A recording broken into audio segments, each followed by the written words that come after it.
Olá, pessoal. Estamos aqui mais uma noite para mais uma aula de administração financeira, cujo tema da nossa aula de hoje vai ser administração do disponível. Então, é muito importante quando a gente fala em administração do disponível, as pessoas pensam automaticamente em administração do caixa.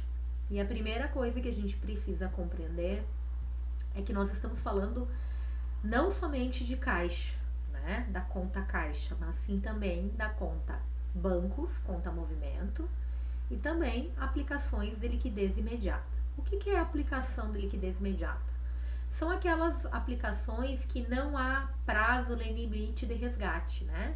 Então, por exemplo, a poupança é uma aplicação de liquidez imediata, mas, por exemplo, CDBs, letras de câmbio não são, porque existe uma política, né, monetária, bancária, que regulamenta esses instrumentos e que exige que a pessoa não tenha imediatamente aquele recurso, ela não pode resgatar automaticamente. Agora, todos os outros tipos de aplicação, do qual a gente consegue o resgate automático, a gente diz que é o disponível. Então, para que vocês entendam, o disponível é aquela primeira conta, né, do ativo circulante, dos nossos ativos correntes, que já estamos falando lá quando falamos da administração do disponível. Eu preparei alguns slides aqui que eu quero comentar com vocês, né? Ainda, quando a gente fala de administração do disponível, eu gosto de dividir em duas partes, né? Eu vou concentrar minha fala na administração do fluxo de caixa, né? Mas existe também a administração do orçamento de caixa. O orçamento de caixa vocês vão estudar um pouco mais lá no planejamento orçamentário financeiro, quando passarem de financeira 2 e forem para o planejamento financeiro e orçamentário. Qual é a diferença basicamente entre o fluxo de caixa e o orçamento de caixa? O fluxo de caixa é resultado do passado, né? Então, o fluxo de caixa reflete a situação da empresa num período de 12 meses, né? Geralmente, 6 meses, trimestralmente, aí depende do tipo de exercício que a empresa opera, mas o mais comum é 12 meses. Então, é aquele período que a empresa, que vai refletir como é que se portou o disponível da empresa. Qual foram as entradas e saídas de caixa, né, naquele período e que resultado aquilo teve para a empresa. Este é o fluxo de caixa. Vocês já devem ter visto ele lá em contabilidade quando vocês olharam os demonstrativos financeiros, né?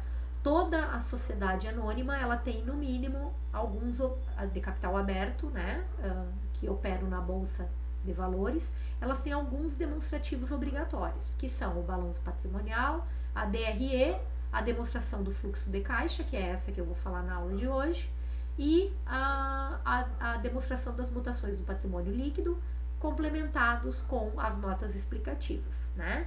Algumas empresas, dependendo de que mercado da bolsa elas operam, elas podem ter outras, como por exemplo, o balanço social, a DVA, a demonstração do valor adicionado, aí depende quais são as exigências da CVM, da Comissão de Valores Mobiliários. Então, o fluxo de caixa, eu costumo dizer que ele deve ser feito em toda a empresa, né? Para sociedades anônimas, ele é obrigatório. Para as pequenas empresas, as que operam pelo Simples, elas têm que pelo menos ter esse fluxo de caixa, tá? Porque a tributação do Simples exige que pelo menos elas tenham a operação de caixa naquele período. Também é importante diferenciar, então, além do fluxo de caixa, uma empresa pode ter orçamento de caixa. O que é o orçamento de caixa? Daí é o futuro. É nada mais que fazer uma planilha, né, financeira, pode ser Excel, existem programas, né, também, que fazem a projeção de caixa. Então, não é mais olhar para o passado e representar uma foto de um histórico, né? E sim olhar do que está acontecendo hoje e ontem e o que vai acontecer, por exemplo, daqui 7 dias, do que vai acontecer daqui 1 mês. O orçamento de caixa, geralmente, a gente projeta semanalmente, né? A tempestividade dele tem que ser muito momentânea. Para a gente saber qual é o grande diferencial do orçamento de caixa. é a possibilidade de prever imprevistos, né? Períodos em que a empresa, por exemplo, vai ter saídas elevadas de caixa e não tem entradas programadas para aquele período, então ela vai ter que fazer um financiamento, né? É importante ela estar atenta que nesse período ela pode ter o que a gente chama aí de uma falta de caixa, né? Numa quebra de caixa. Então o orçamento de caixa é para projeção e o fluxo de caixa é para análise, né? Como a nossa disciplina ela está mais concentrada na análise, né? Então eu vou focar aqui, a gente vai fazer exercícios de orçamento de caixa, ele é mais simples, né? É orçar o que vai entrar, por exemplo, o orçamento de caixa é segunda, terça, quarta, quinta, sexta e sábado. Domingo, geralmente as empresas não operam, ela não orça, né? É interessante, mas é uma ferramenta de gerencial de planejamento e não um demonstrativo. Diferente do fluxo de caixa, que é um demonstrativo financeiro importante e obrigatório para as grandes companhias. Então, hoje eu vou falar, como vocês estão vendo aí nos slides que eu preparei, sobre o fluxo de caixa, o demonstrativo, o fluxo de caixa. Então, primeira coisa, o que é e para que serve, né? Então, o fluxo de caixa, o demonstrativo, ele relaciona todas as entradas e saídas monetárias em um determinado intervalo de tempo. Gente, basicamente, o fluxo de caixa vai mostrar, por exemplo, vocês têm lá no balanço que o caixa fechou em 1.000, mas vocês não sabem como é que aquele 1.000 foi gerado, concordam comigo? Não, para saber isso, vocês teriam que olhar para o fluxo de caixa, porque é lá que vai mostrar para vocês todas as entradas que a empresa teve e todas as saídas que a empresa teve. E aquele valor de 1.000. Então, é possível, vejam, que a informação ela é muito mais completa em relação ao caixa quando eu olho para o fluxo de caixa.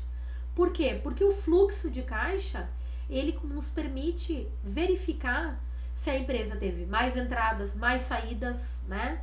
Qual foi a principal entrada, qual foi a principal saída de caixa, tá? Lembrando, o monetário, obviamente, vai ter operações que passam pelo caixa, né? Operações que não passam pelo caixa. Cuidado, quando eu falo caixa, é caixa e equivalentes de caixa, ou seja, caixa, banco e aplicação financeira, tudo junto. É administração do disponível. Ainda que a gente esteja falando de fluxo de caixa, não é só o caixa. É caixa, banco e aplicação de liquidez imediata. O fluxo de caixa, ele possibilita ali, eu coloquei para vocês, diagnosticar excedentes e faltas, né? Escassez. Claro, né? A gente consegue ver a partir deste relatório completo, né? Dessa foto, deste retrato, se a empresa teve problemas ou não de caixa, né? E se teve, por que teve. E aí nos ajuda a tomar decisões financeiras, né? Por exemplo, do tipo, a atividade operacional é lucrativa, ela gera fluxo positivo, vocês vão ver o que é essa atividade operacional, né? Ou seja, a atividade principal da empresa, ela teve bastante entradas ou ela teve mais saídas? Então, isso é um ponto importante, né?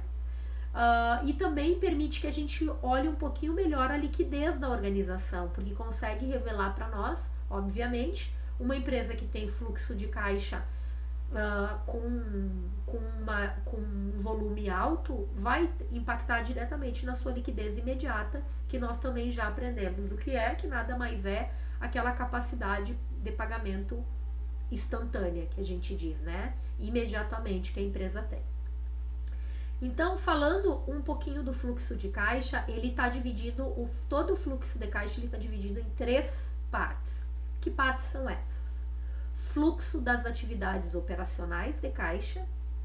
O que é fluxo, pessoal? Quando eu falo fluxo é a diferença entre entradas menos saídas.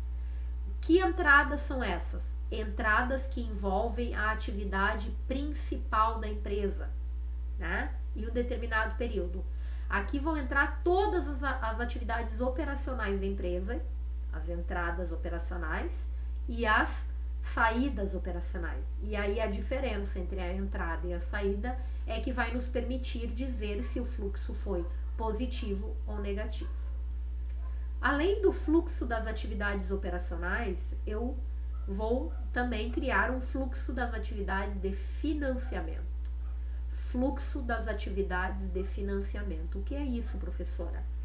Fluxo é diferença entre entradas e saídas. Então, é o fluxo gerado pelas entradas e saídas da captação de atividades que envolvem dinheiro, gente, de pegar dinheiro. Basicamente, vocês podem pensar automaticamente em empréstimos e financiamentos. Exatamente. Às vezes a gente pega um empréstimo e isso é uma entrada de caixa, entrada de financiamento. E quando a gente paga um financiamento, isso é uma saída de financiamento. Quando a gente tem uma entrada de capital social em dinheiro, isso é uma entrada de financiamento. E quando a gente paga dividendos para os acionistas, isso é uma saída de financiamento. Então, vejam, gente, que agora vocês têm que começar a pensar em fluxo. Entrada de dinheiro, saída de dinheiro. Quando a entrada é uma entrada de caixa de financiamento, quando é uma saída, é uma saída de caixa de financiamento. E por último, nós temos ainda o fluxo de caixa das atividades de investimento. O que são isso? Esse fluxo ele vai mostrar para nós a diferença entre as entradas e as saídas de investimento. O que são entradas e saídas de investimento, pessoal? É aquela atividade que envolve a alocação ou a captação de recursos para permanentes da empresa. Aqui entra qual é o grupo do permanente, imobilizado, intangível e os investimentos. Então, toda vez que a empresa compra uma máquina, isto é uma saída de caixa de investimento. E toda vez que a empresa vende uma máquina, porque ela pode vender ou vende um veículo, ela tem uma entrada de caixa de investimento. Então, quando entra dinheiro dos investimentos, é entrada. Quando sai dinheiro dos investimentos, é saída. Então, veja que é bem importante a gente conseguir entender o que são entradas e saídas operacionais, de financiamento e de investimento. Operacionais têm relação com a operação da empresa. São toda aquela saída, por exemplo, pagamento de uma conta de luz, água, da operação natural da empresa. A venda de uma mercadoria, isso é uma entrada à vista, obviamente, né? Porque a venda a prazo a gente não passa por caixa nesse momento. A venda à vista, ela é uma atividade operacional, né? Pagamento de uma despesa. Agora, quando envolver pagamento de empréstimos, financiamentos, capital social, isso é de financiamento. E quando envolver os investimentos no grupo do permanente, isso está no fluxo de caixa das atividades de investimento. Então, vejo que isso é muito importante, pessoal, para que vocês consigam montar um fluxo de caixa corretamente e ainda analisá-lo corretamente. Então, vamos em frente, vamos aprender a fazer a apuração desse fluxo de caixa. Então, todo o fluxo de caixa ele é dividido na parte A, na parte B e na parte C. Aí na tela de vocês já estão vendo a parte A. A parte A começa com, basicamente, a primeira parte vai vir para nós com o lucro líquido do período.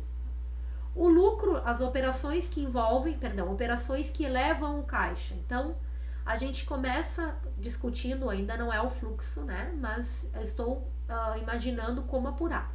Então, nós vamos começar primeiro descobrindo as origens de recursos. Ainda não vamos classificá-las, tá?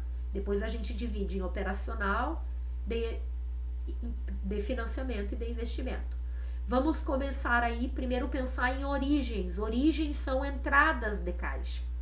Pessoal, a primeira conta que a gente poderia pensar como uma entrada de caixa é o lucro, que o lucro da empresa vai virar caixa, correto? Então, a gente começa ali colocando o nosso lucro líquido do período.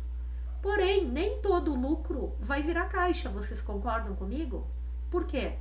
Porque dentro daquele lucro tem receitas e despesas, custos, que não afetam caixa. Vou dar um exemplo. Vocês não têm depreciação, despesa com depreciação? Depreciação é uma despesa que vocês pagam para alguém? Não. ela é uma despesa que está lá na DRE, que contribuiu para diminuir o meu lucro, mas que não vai afetar o meu caixa. Por isso que ali vocês vão ver mais ou menos despesas e receitas que não afetam o caixa. Então aqui eu dei um exemplo de uma despesa para que a gente ajuste o lucro. Se vocês olharem ali, aquele lucro líquido ajustado nada mais é que o lucro líquido. Se é uma despesa que estava diminuindo, para ajustar ela volta somando. Então, vejam que isso é um aspecto bem peculiar e bem importante da nossa aula de hoje. Vou repetir, nem todo lucro vira caixa. Por isso que eu comecei ali colocando lucro. Mas eu vou ter que ajustar o meu lucro, talvez. Por quê? Porque eu tenho que olhar para aquela DRE e me perguntar se tem alguma conta que a gente diz que não é pacatória ou receptora, um recebível, né? Recebedora. Por quê?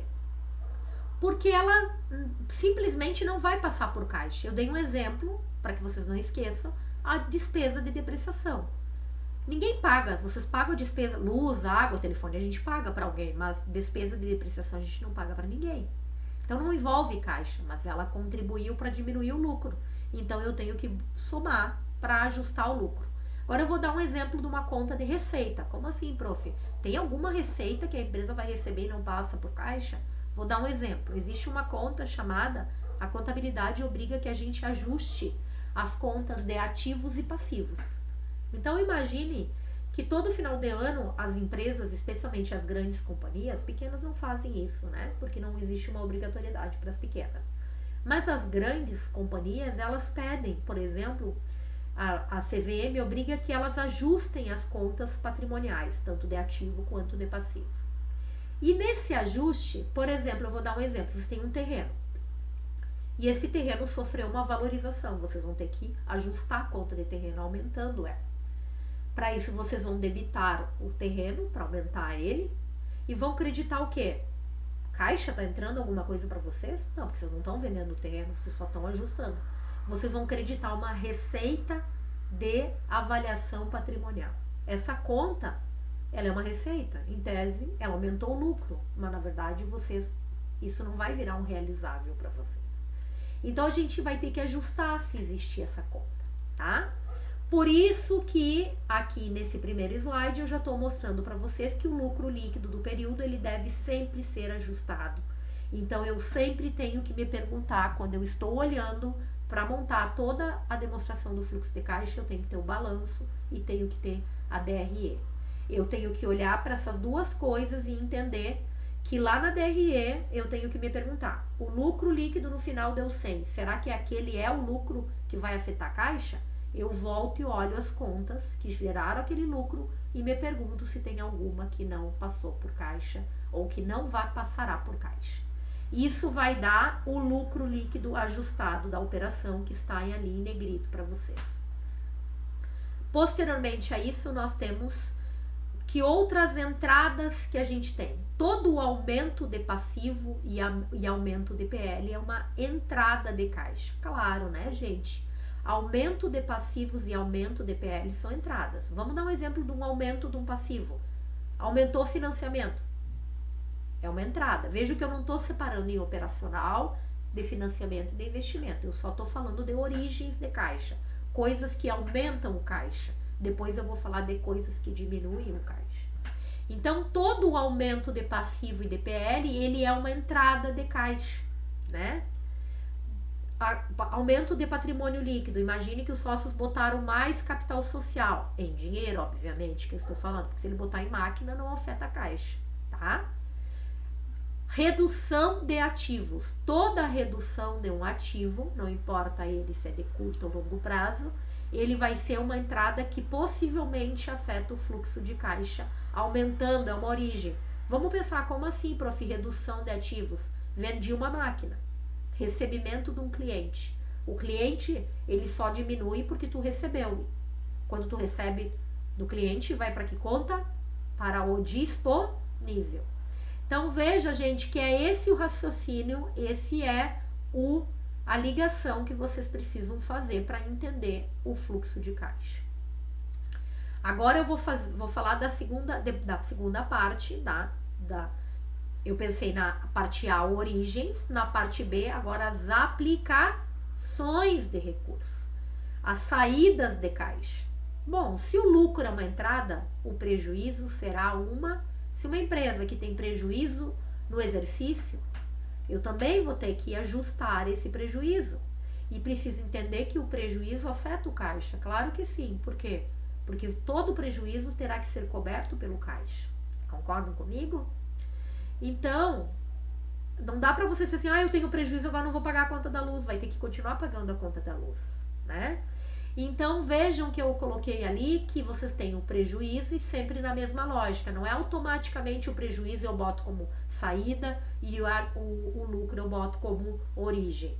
Porque eu tenho sempre que cuidar com aqueles ajustes que eu já falei. O que é aqueles ajustes? Aquelas despesas e receitas que não afetam o caixa.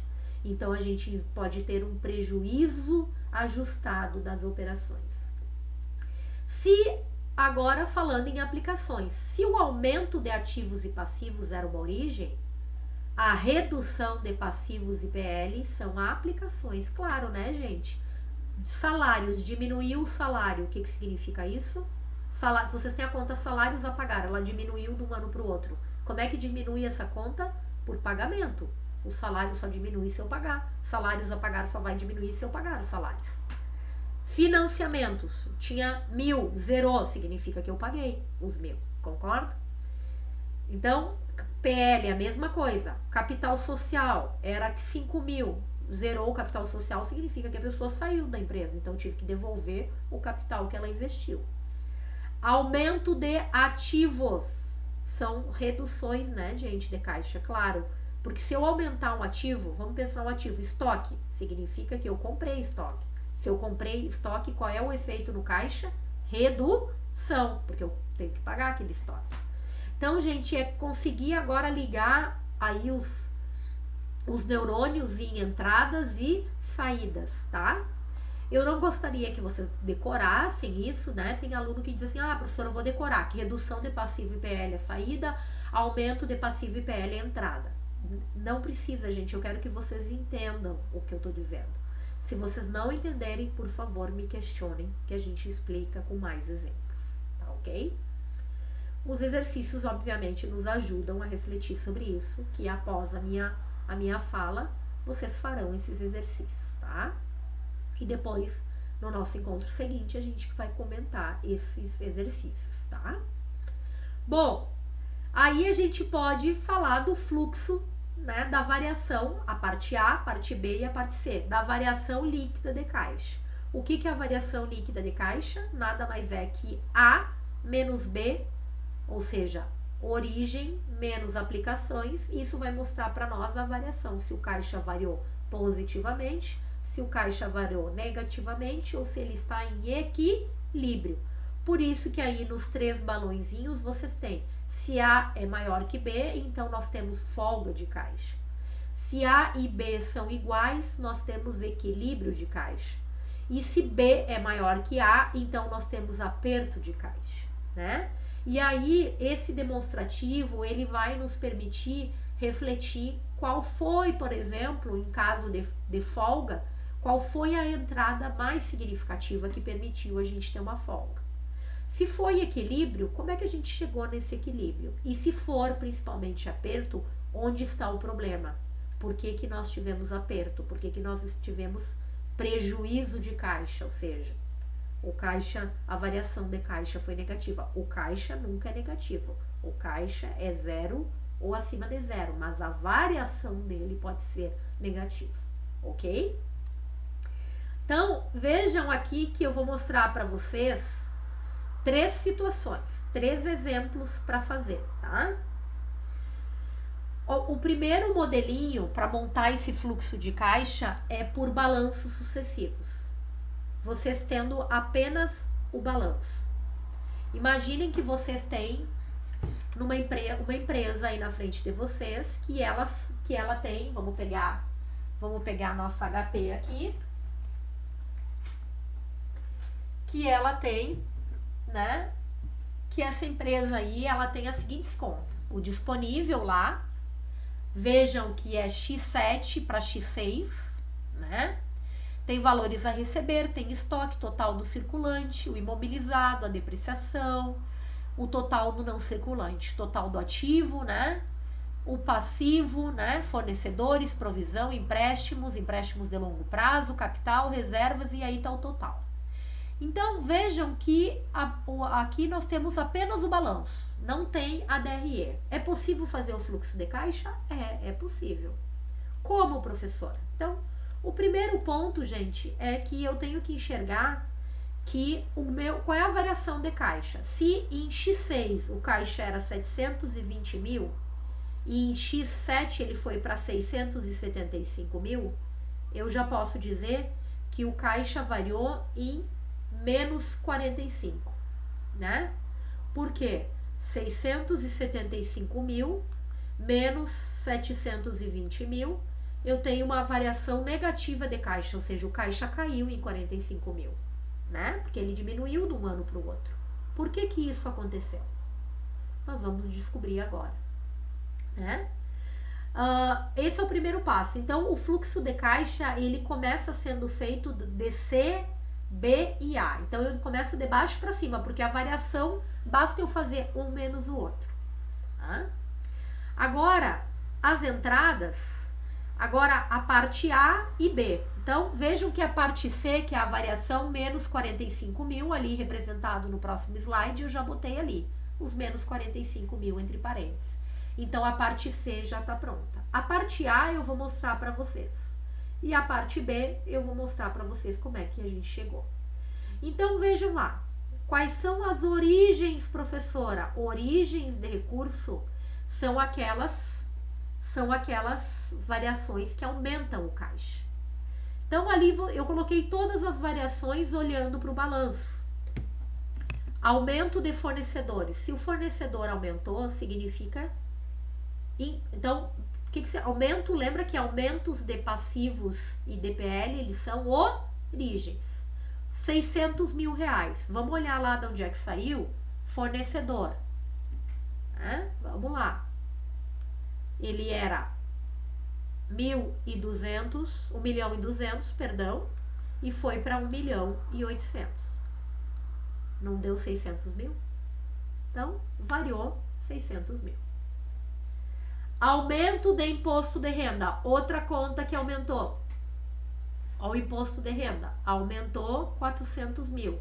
Então, tá aqui, é uma origem. Lembrem que o aumento de passivos são origens e que a redução de passivos são aplicações. Aumento de empréstimo no curto prazo. Aumentou para 1.200.000. Aumento de empréstimo no longo prazo. 645 mil. Aumento de capital social, 750 mil. E aumento de reserva, 900 mil. Como é que eu fiz isso? Basta fazer a variação de um ano para o outro. Bem simples, a diferença, né? Então, por exemplo, eu estou voltando aqui no slide, mostrando para vocês que a reserva era num ano de X6, era 1.800.000 e ela foi para 2.700.000.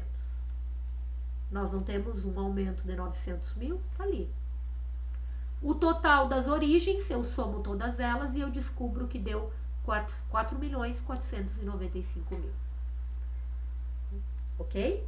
Agora nós vamos para as aplicações. Então, pessoal, neste método eu faço a diferença de um ano para o outro e me pergunto, é uma origem ou é uma aplicação? Ou não afeta a caixa? Tá? Essa é a pergunta que eu tenho que me fazer. Se não variou, não teve efeito. As aplicações, nós temos aumento de valores a receber. Vamos olhar lá. Valores a receber. Nós não temos clientes valores a receber. Ele não estava em 3.500.000 e foi para 6.300.000. 3.500.000 para 6.300.000. O que aconteceu? Um aumento de 2.800.000. Os estoques aumentaram em 45 mil. Se os estoques aumentaram, significa que eu comprei mais estoque. Isso é saída de dinheiro, tá? Origens é entrada, saídas é a aplicação. Aumento de estoque 45 mil, aumento de imobilizado 1.695.000 reais, tá? Lembrando que aqui é só considerando o nosso imobilizado sem depreciação. A depreciação não afeta o caixa, então é uma conta que não impacta aqui para nós, tá? É apenas o nosso imobilizado, que a gente tem lá 2.400.000, 4.560.000. Tá? Então, o imobilizado líquido, né? O crescimento do nosso imobilizado líquido, se vocês fizerem ele líquido, né? Que nada mais é o imobilizado líquido, é o valor residual do imobilizado, ele menos a depreciação de um ano, ele menos a depreciação do outro ano, vocês descobrem o imobilizado líquido e fazem a diferença dele, vai dar para nós ali o aumento do imobilizado líquido de 1.695.000. O total das aplicações deu 4.540.000. A menos B vai dar C, se vocês pegarem 4.495.000 menos 4.570.000, olha lá os menos 45.000, que é o nosso fluxo de caixa. Então vejam que esta é a primeira maneira de apurar o fluxo de caixa. A gente chama que é a metodologia do fluxo de caixa baseado nos balanços sucessivos. Basta olhar o balanço. Este método é um método que eu costumo dizer que não é o melhor. Por quê? Porque ele não diz assim, ele fala em aumentos e reduções. Ele não está deixando claro se foi compra de estoque, se é recebimento de cliente. Ele está trabalhando apenas com aquela ideia que aumento de ativos representam redução e aumento de passivos representam origens e vice-versa. Então é meio uma coisa automática por dedução. Para isso, a gente tem um outro método, que é o método indireto, tá? Que para fazer o método indireto da demonstração do fluxo de caixa, vocês precisariam, além do balanço da DRE, que foi o que eu estou plotando aí, para a empresa Ciaflow, a DRE de X7. A DRE de X7. Então, além do balanço, agora vocês têm condições de saberem. A DRE está pronta, eu só estou mostrando para vocês agora qual é a DRE desta empresa. Então, ela tem uma receita líquida de 20.200.000, ela tem um custo, um resultado bruto, teve despesa com venda, teve despesa administrativa, teve despesa de depreciação, ela tem um LAGIR lá de 2.275.000, tem despesa financeira, né? Tem resultado antes do imposto de renda, tem um LAIR e tem um valor de imposto de renda e um lucro líquido. A partir, eu tendo o balanço e a DRE, eu posso melhorar o meu método, que eu já vou falar para vocês qual é o melhor método, ainda não é este. A gente tem 3 métodos para fazer, balanço sucessivo, o método indireto e o método direto ou efetivo, que a gente já vai mostrar. Ainda vocês têm que ter a DMPL, a demonstração das mutações do patrimônio líquido. Então, a DMPL, pessoal, nada mais é que a variação como é que o patrimônio líquido da empresa variou. Então, vocês têm o patrimônio líquido em X6, que era de 4.200.000. Se vocês olharem lá no balanço novamente, vocês vão ver, eu vou voltar um pouquinho, que o patrimônio líquido da empresa em X6 era 4.200.000. Só que agora eu estou mostrando para vocês como é que ele foi para 5.850.000. Teve aumento de capital de 750 e teve um lucro líquido no período de 900.000. Ainda sabe-se que, olha que nas notas explicativas vem uma informação interessante. O saldo inicial do imobilizado era 2.400. Olha, mostrou para nós aquisições realizadas no período 2.160.000. Faltou um zerinho ali, a gente coloca depois. Saldo final 4.560.000. Então vejam que aqui tá bem mais, a gente não tá mais tendo uma informação aproximada por aumento e redução. Tá bem mais claro para nós a partir de um grupo de demonstrativos o que pode ter efetivamente aumentado ou reduzido o caixa. Financiamentos de longo prazo também vem uma informação importante. Vem o saldo inicial em X6, os novos financiamentos feitos, olha que aqui está separadinho quanto que a empresa pegou mesmo de banco naquele ano e o saldo final. Lembrando que o saldo final de uma conta é sempre, pessoal, o saldo inicial mais a movimentação menos o saldo final. Então, esse é o efeito, né? Então, o saldo inicial, a movimentação vai te dar o saldo final. Olha lá, eu vou melhorar a demonstração do fluxo de caixa. Agora a gente vai chamar ela do método indireto, também conhecido por método restrito ou amplo. Olha como mudou. O formato não mudou. A é origens, B aplicação e C a variação. A variação continua a mesma, 45 mil. Isso não mudou, concordam comigo? Independente do método, nós já sabemos que o caixa variou em menos 45 mil. Só que vejam como eu já comecei a mudar. Olha a primeira origem que eu coloquei aqui, o lucro líquido ajustado. O lucro líquido ajustado nada mais é que o lucro líquido mais a despesa de depreciação. Professora, de onde é que você tirou isso? Da DRE. O lucro líquido não foi 900 mil? 900 mil. 900 mil. Eu fui lá e procurei. Tem alguma conta lá na DRE que não tenha afetado o caixa? Tem. As despesas com vendas certamente afetaram. As despesas administrativas afetaram, a receita afetou, o custo afetou, as despesas financeiras afetou. Agora, a despesa com depreciação, lembra que nós já falamos dela, ela não afeta a caixa. Então, se ela estava diminuindo o caixa, diminuindo o lucro, para ajustar, ela tem que voltar somando 465 mil mais, vai dar 1.365.000 reais. Concordam comigo? 1.365.000 reais. Como que eu cheguei? O lucro líquido mais a despesa de depreciação. Então, vejo que aqui eu já estou melhorando a minha informação. Eu estou mostrando pro investidor que, na verdade, o lucro não é o lucro que vai virar caixa. Não é 900, é 1.365.000. A variação em fornecedores, né? Os fornecedores variaram, né? Continuam variando, aumentou o fornecedor, então os fornecedores financiaram mais a empresa, né? Em vez da gente ter que pagar, pelo contrário, eles deram dinheiro para a empresa. Deram, entre aspas, figurativamente, 600 mil reais. Variação de empréstimo de curto prazo, 1.200.000, aqui continua igual. A variação do imposto de renda, né?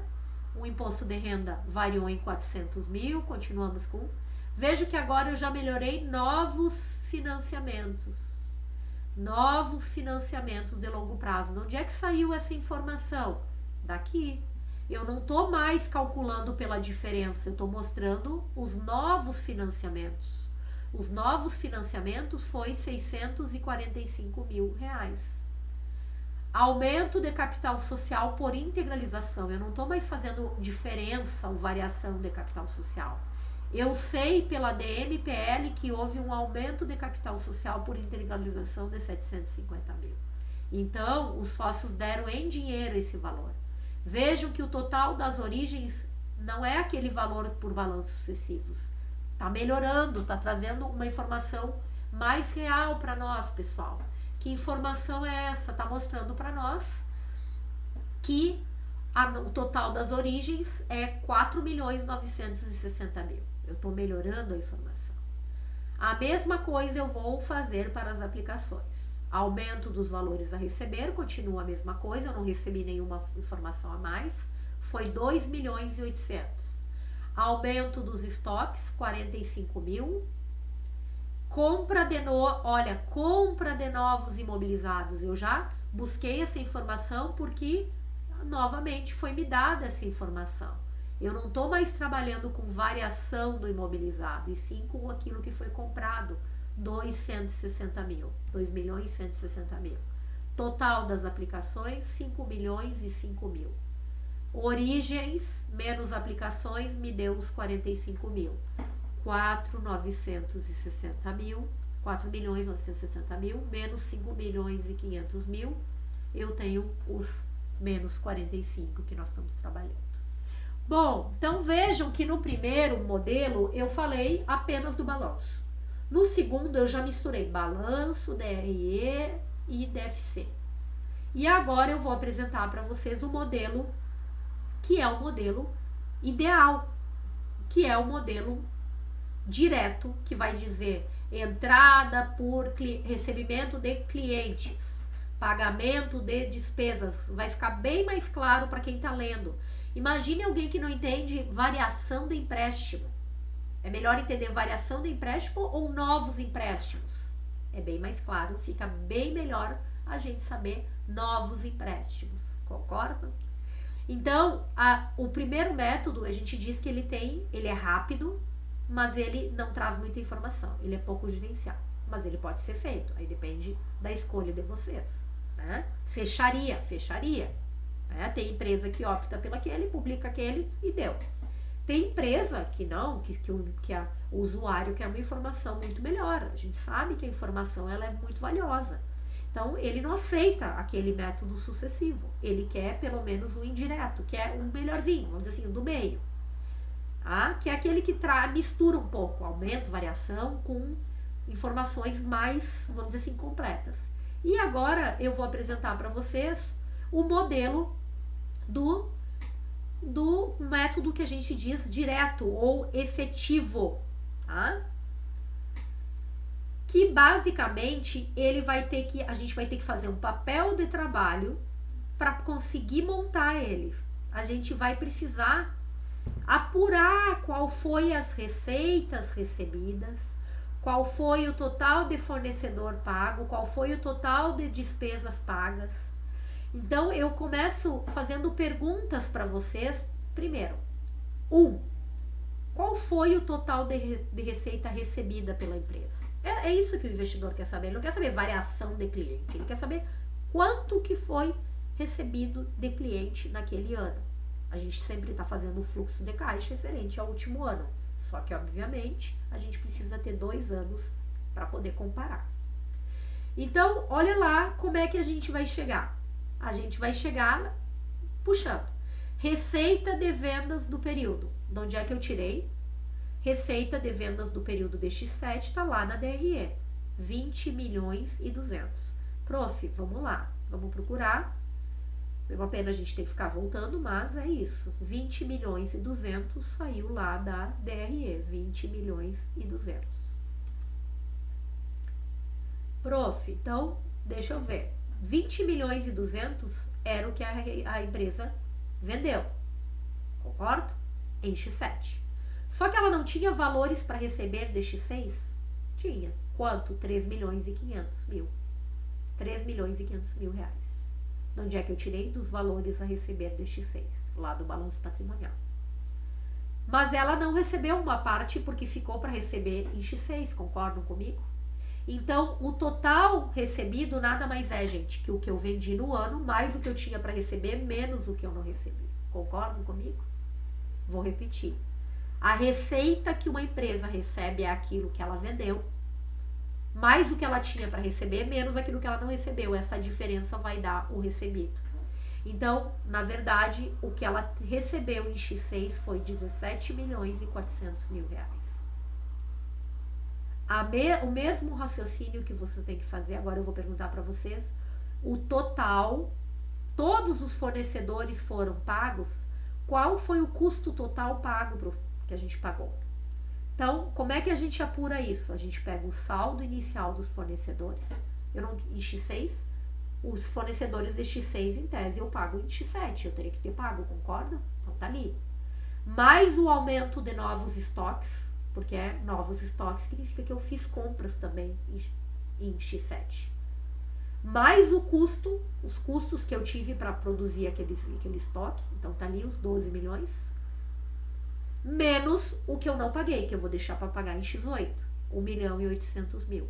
O total de custos e fornecedores pagos em X6 foi de 11 milhões 445 mil reais. Pessoal, de novo, como é que eu sei o total de custos e fornecedores pagos? Nada mais é que o fornecedor do ano anterior, que eu tinha que pagar, as novas compras que eu fiz desse ano, os novos custos que eu fiz neste ano, menos o fornecedor que eu deixei para pagar no próximo ano. Concordam comigo? Isso vai dar 11.445.000. Qual foi? Então, esses pontos, pessoal, vocês têm que ficar se perguntando. Vocês têm que fazer isso para todas as receitas, para todas as despesas e para todos os custos. Agora eu vou fazer a pergunta para todas as despesas. Será que todas as despesas foram pagas em X7? Como é que eu descubro? A despesa com venda, que eu peguei lá na DRE, 2.500.000. Tem algum valores a pagar, despesas com vendas a pagar lá no balanço? Não. Vamos olhar o balanço. Não tem nada. Vamos voltar lá para o balanço. Tá aqui o balanço. Tem alguma conta chamada despesa de vendas a pagar? Não. As únicas contas a pagar: fornecedor, provisão e empréstimo. Despesa não tem nenhuma. O que significa? Que todas elas foram pagas. Todas elas foram pagas. Então, sem valores a pagar significa que eu paguei tudo, que toda essa despesa foi paga à vista. Despesa administrativa, exceto depreciação, porque não envolve pagamento de caixa, 2.900.000. Também não tem nenhum valor, a gente já olhou para o balanço e viu, tem alguma conta lá, luz a pagar, água a pagar? Não. Significa que tudo foi pago, que todo o valor foi pago. Despesas financeiras. Tem juros a pagar lá no balanço? Vamos procurar essa conta? Não. Tem empréstimos, mas não tem juros, teria que estar separado. Juros a pagar no curto prazo e no longo prazo. Não tem. Não tem, vamos olhar. Tem alguma coisa a pagar aqui? Nada. Então, significa que toda aquela despesa financeira foi paga. Os 785.000 foi pago. Então, vejo que eu estou somando todas elas. Cuidado com o imposto de renda. Eu também é uma despesa pagada. Só que tem imposto de renda de X6. O imposto de renda, geralmente, a gente apura ele no final do ano e paga no início do outro. Então, o imposto de renda de X6, em tese, eu tenho que pagar em X7. Mais o imposto de renda do ano, menos o que eu não paguei. Então, 200 mais 600, eu teria 800 para pagar. Mas ficou 600 a pagar. Em tese, eu só paguei os 200 do ano anterior. É isso que eu acabei de descobrir. Claro, porque geralmente é o valor alto do imposto de renda, eu pago o do ano anterior. De X6 eu pago em X7, o desse X7 eu pagaria em X8. Tá? Depois que eu fiz esse papel de trabalho, eu tenho condições de montar agora a DFC, a demonstração do fluxo de caixa pelo método efetivo, ou também chamado de direto, aquele que revela claramente tudo que entrou e saiu. Este é o melhor método e é o método que eu gostaria que vocês trabalhassem nos exercícios, sempre fazendo o método efetivo, quando possível, quando vocês tiverem todas as informações. Então, vamos em frente, eu vou mostrar agora a B e a C. Bom, começamos sempre pela C. A C nós já sabemos que é menos 45. Só que olhem a A. Recebimento de receita. Agora eu vou dizer quanto que a empresa recebeu das receitas que ela oferiu naquele ano. Ela recebeu, ela teve muito mais receitas, mas ela recebeu 17.400.000 reais. Ou ela teve menos receita, o total de receitas recebidas, seja do passado, do presente, foi 17.400.000 em X7. Isso é uma informação muito importante. Vejam que agora apareceu uma figurinha aqui em laranja, que não tem nos outros métodos, que só aparece, no fluxo, neste modelo de fluxo de caixa efetivo.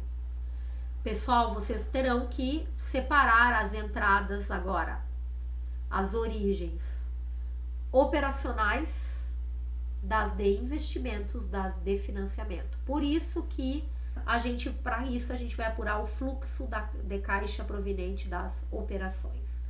Então, a gente começa colocando os recebimentos operacionais, que são as receitas operacionais, e logo abaixo a gente bota menos os pagamentos operacionais, as saídas operacionais. Neste caso, qual foram as saídas operacionais?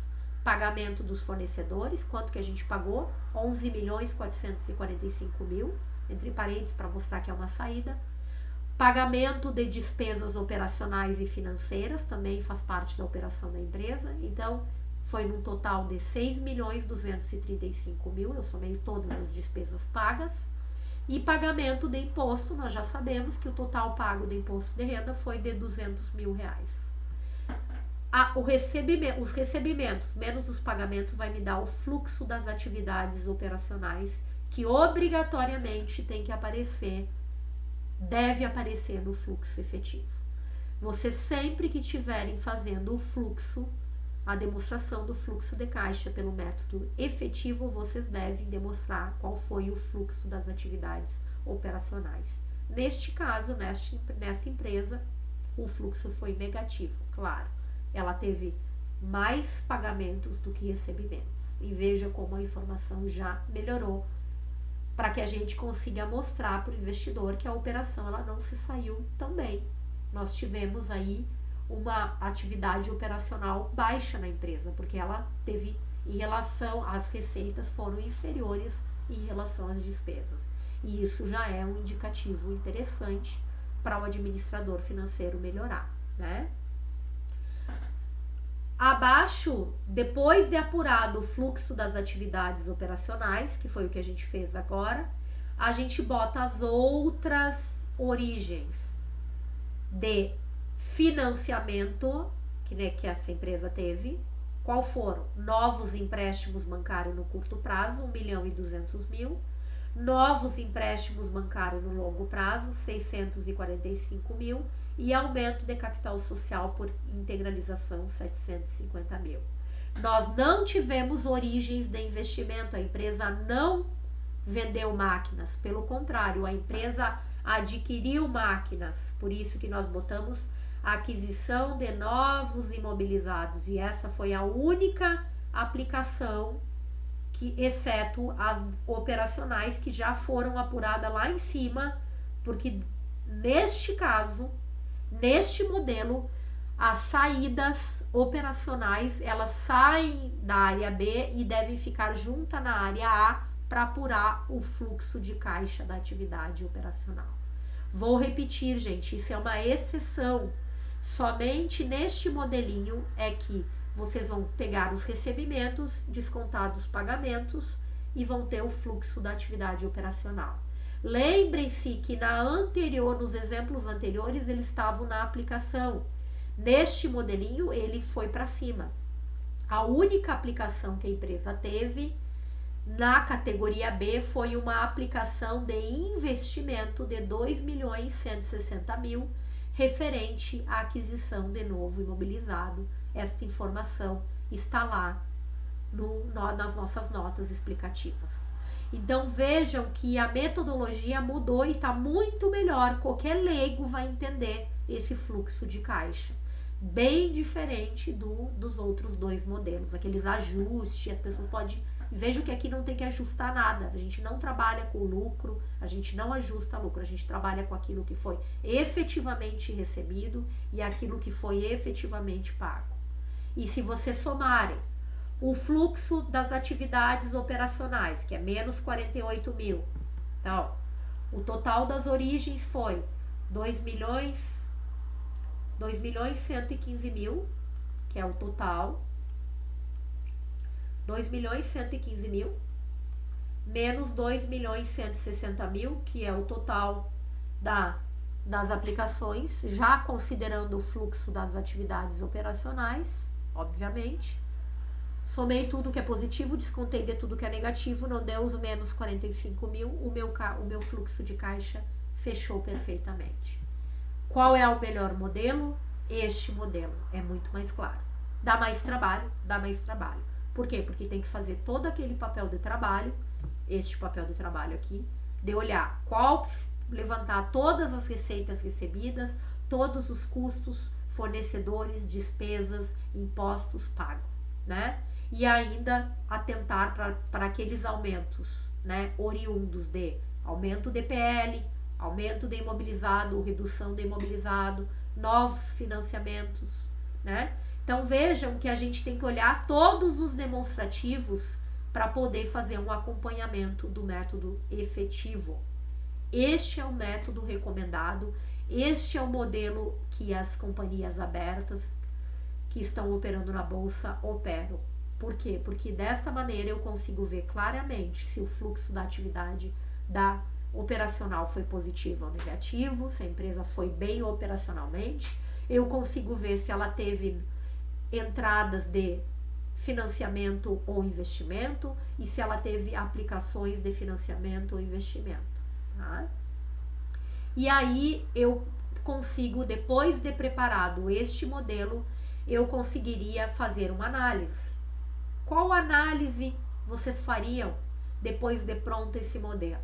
Bom, primeira coisa que eu coloquei aqui para vocês é que, tendo em vista que o fluxo de caixa da atividade operacional ele foi negativo, ou seja, 480 mil, eu tive 17 milhões e 400 mil de entrada, não foi suficiente para cobrir as minhas saídas. Como ele foi negativo, eu tive que recorrer a novos empréstimos e ainda no aumento de capital. É o que está escrito aqui. Tendo em vista que o fluxo de caixa da atividade operacional da empresa foi negativo, foi necessário recorrer a financiamentos de curto e longo prazo e ainda incremento de capital social para financiar as atividades de investimento. As atividades operacionais e as atividades de investimento. Que atividade de investimento foi essa, pessoal? Foi aquele aumento de imobilizado. Pessoal, o que eu estou querendo dizer para vocês? Mesmo a empresa tendo um lucro de 900 mil, veja que o caixa variou negativamente, o desempenho de caixa não foi bom. Viu como é importante a gente entender que caixa e lucro não é a mesma coisa? Uma empresa que tem 900 mil de lucro não necessariamente vai ter folga de caixa, é o que eu estou mostrando para vocês. O caixa terminou positivo, mas ele variou negativamente, a empresa teve que recorrer muito a outros financiamentos. Por quê? Porque ela estava fazendo investimentos. Pessoal, então vejam que depois de preparado o fluxo de caixa, a gente consegue analisar, consegue tomar decisões interessantes, né? Eu coloquei ali, apesar da empresa ter tido um lucro de 900 mil, não teve um superávit operacional de caixa. O caixa não foi bem, mesmo a empresa tendo lucro. Que sugestões a gente teria que dar para essa empresa? Diminuir despesas. Investir menos, aí é uma questão que a gente precisaria discutir. Será que a empresa precisava? Bom, é uma indústria, professora, precisou comprar maquinário. Quem é que compra, quem é que financiou? Empréstimos de longo, PL e ainda empréstimos de curto. Lembrem sempre da lógica que eu falo em toda a minha aula: curto financia curto e longo financia longo. Então até que não foi tão errado, porque pelo menos adquiriu empréstimos de longo prazo para financiar a compra do imobilizado, né? A atividade operacional desta empresa, neste caso, precisa ser particularmente pensada. Por quê? Porque a receita não consegue cobrir as despesas, né? E isso que vai dar esse déficit de caixa que a gente diz, da atividade operacional, né? No final, ela conseguiu terminar com o caixa positivo, mas a variação não foi positiva. O desempenho de caixa não foi positivo. Pessoal, depois de feito isso, é possível calcular indicadores para o fluxo de caixa.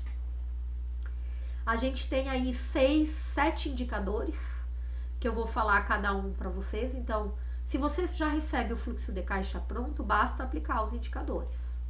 Se vocês não recebem pronto, vocês têm que apurar o fluxo de caixa e depois calcular esses indicadores, que também ajudam vocês a fazer uma análise.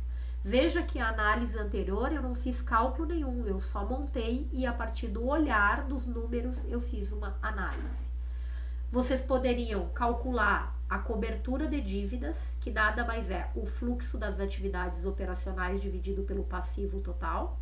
O que isso mostra para nós? A capacidade de pagamento das dívidas com caixa operacional. No caso dessa empresa, como o fluxo de caixa foi negativo, ela não tem cobertura de dívidas. Ela teve que recorrer a outros empréstimos e financiamentos e aumentos de capital. É possível calcular o retorno do PL em relação ao caixa, é o fluxo das atividades operacionais dividido pelo PL. O que esse indicador mostra? A capacidade de gerar caixa para os acionistas. Nesta nossa empresa, como o fluxo da atividade operacional foi negativo, nós já sabemos que ela não gera retorno DPL. Cobertura de investimentos. Cobertura de investimento, de novo, é o fluxo das atividades operacionais dividido pelo fluxo das atividades de investimento. Fluxo das atividades de investimento, nós já sabemos o que é a diferença entre as entradas de investimento, que nós não tivemos nenhuma nessa empresa, e saídas. Os dois fluxos são negativos, a gente não tem cobertura de investimentos nessa empresa, né? Eu estou tentando mostrar para vocês, se vocês fossem calcular para esta empresa, o que resultado vocês chegariam. Esse indicador, ele mostra para nós a capacidade de financiar os projetos de investimento da empresa. No caso da nossa empresa exemplo aqui, ela não tem essa cobertura também, porque a atividade operacional dela não é boa, né? O fluxo da atividade operacional dela não é bom. Retorno total nada mais é que o fluxo da atividade operacional pelo fluxo das atividades de financiamento. O fluxo da atividade operacional nós já sabemos, como já temos apurado. O fluxo de caixa das atividades de financiamento nada mais é que as entradas de financiamento menos as saídas de financiamento. Neste caso, nós tivemos só entradas de financiamento. Então, o fluxo de caixa de financiamento foi positivo, mas o operacional negativo. Menos com mais dá menos, não tem capacidade de retorno, né?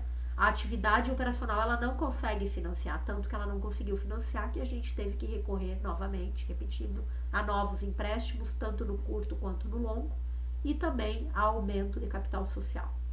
O retorno sobre o ativo não é ROA, vejo que eu não usei siglas, são indicadores possíveis de ser usado, não é obrigatório fazer esses cálculos, mas é interessante, especialmente quando o fluxo da atividade operacional dá positivo.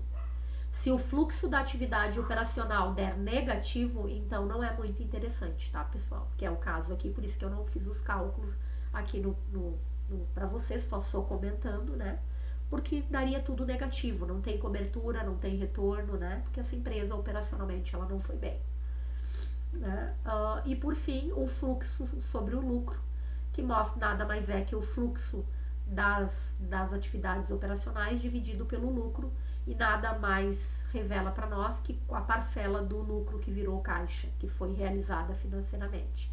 Neste caso, nós não tivemos parcela que se realizou, que sobrou financeiramente, né? Porque nós já sabemos operacionalmente, digamos, né? Dizendo.